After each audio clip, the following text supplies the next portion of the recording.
प्रिय विद्यार्थियों, आज हम सूर्यकांत त्रिपाठी निराला जी की कविता भिक्षुक के विषय में बात करेंगे। निराला जी के काव्य में रचनात्मकता के कई स्तर दिखाई पड़ते हैं।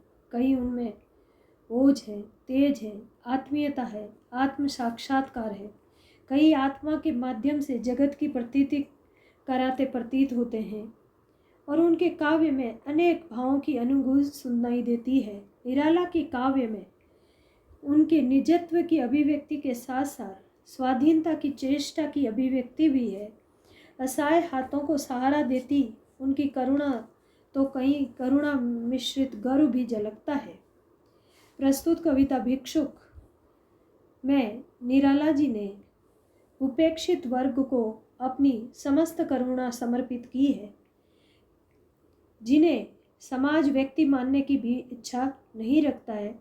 निराला जी यहाँ एक भिक्षुक का बिंब प्रस्तुत करते हैं जो असहाय, जर्जर, टूटा हारा है, जिसके पास जीवन यापन के लिए भोजन भी उपलब्ध नहीं है, समाज की उपेक्षाओं का शिकार है। इन सब के होते हुए भी उसमें जीने की अदम्य इच्छा है, जिजीविषा है और ऐसा भिक्षुक निराला की दृष्टि का केंद्र बनता है।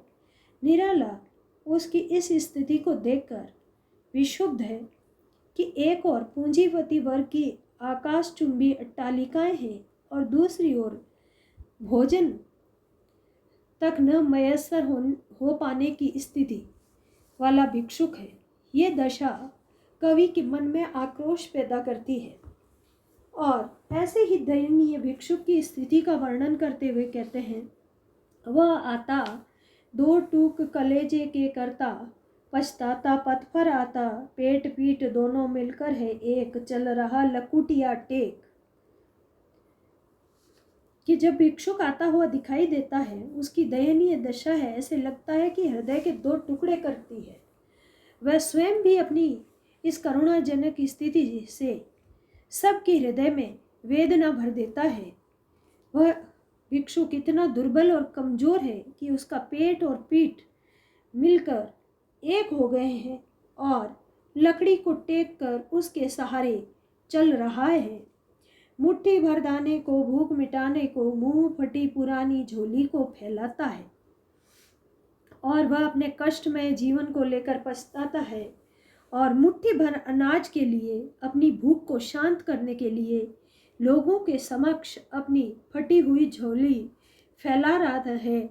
उसकी यह स्थिति अत्यधिक संवेदनशील है, जो हृदय में पीड़ा उत्पन्न करती है। दो टुक कलेजे के करता, पछताता पर पथ पर आता है। कलेजे के दो टुकड़े किए हुए ऐसे लग रहा है कि स्वयं ही अपने दुख और जीवन पर पछता रहा है। साथ दो बच्चे भी हैं, सदा हाथ फैलाए बाएं से वे मलते पेट चलते हैं और दाईना दया दृष्टि पाने की ओर बढ़ाए हैं। कि उस भिखारी के पास साथ दो बच्चे भी हैं जो सदा ही भिक्षा पाने के लिए हाथ फैलाए रहते हैं।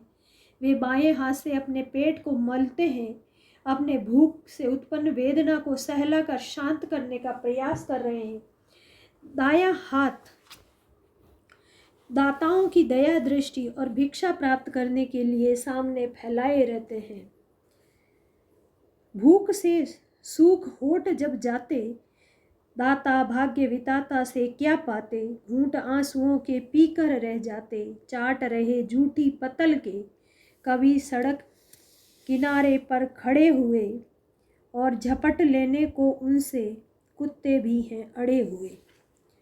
कवि कहते हैं कि भिक्षुक जब भूख से व्याकुल हो जाता है, प्यास से उसके होठ शुष्क हो जाते हैं और वह दशा है वो बहुत ही दयनीय है। ऐसी स्थिति में कोई भी व्यक्ति दाता बनकर उनकी सहायता नहीं करता है।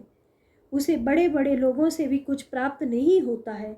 इस कारण भूख और प्यास से भिक्षुक केवल अपने आंसुओं को पीकर रह जाता है, निराशा के साथ अपना दर्द दबा जाता है। कवि कहते हैं, कभी भिक्षुक सड़क पर खड़े रहकर जूठी पतले चाटते हुए दिखाई पड़ते हैं, किंतु उन पत्तों को, उनको वो जो पतल है झूठी वो भी नसीब में नहीं है, क्योंकि उनसे ये सब छीनने के लिए कुत्ते भी है वो अड़े हुए हैं। ऐसी स्थिति को देखकर कवि का हृदय विचलित हो जाता है। उनकी संपूर्ण करुणा और दया उन पर न्यौछावर हो जाती है और इस कविता में कवि की मानवीय दृष्टि का दृष्टि की अभिव्यक्ति हुई है और आंसुओं के घूंट पीना जैसे मुहावरों का भी प्रयोग कविता के सौंदर्य में अभिवृद्धि करता है। धन्यवाद।